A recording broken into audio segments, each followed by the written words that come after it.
नमस्कार। तपाईँ हालै खुलेको निम्न माध्यमिक तहको टिएससी अर्थात् शिक्षक सेवाको फर्म भर्नलाई अन्योल हुनुहुन्छ भने क्रोम ब्राउजरमा जानुहोस् अनि माथि टिएससी सर्च गर्नुहोस्। टिएससी सर्च गरे लगतै तपाईँलाई यस्तो इन्टरफेस टिचर सर्भिस कमिसन शिक्षक सेवा आयोगको यस्तो चाहिँ पोर्टल खुल्नेछ। त्यसमा तपाईँले अनलाइन टिएससी जब पोर्टल भन्ने देख्नुहुन्छ, त्यसमा क्लिक गर्नुहोस्।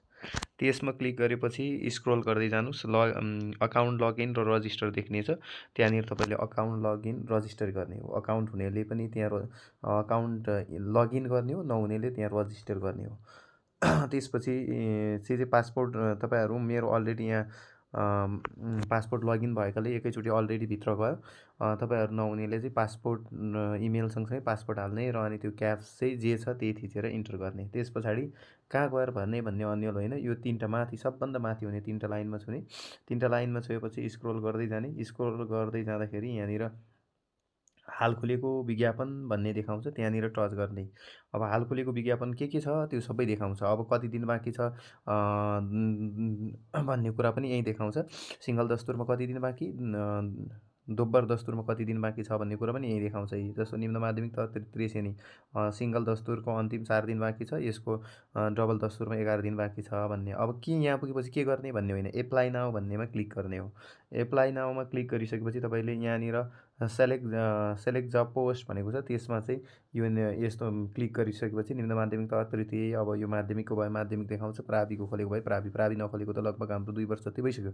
अब निम्न माध्यमिक तहको हो भने हामी निम्न माध्यमिक तहको खुल्टिरहेको छ आजभोलि, त्यो निम्न माध्यमिक तहमा क्लिक गर्ने।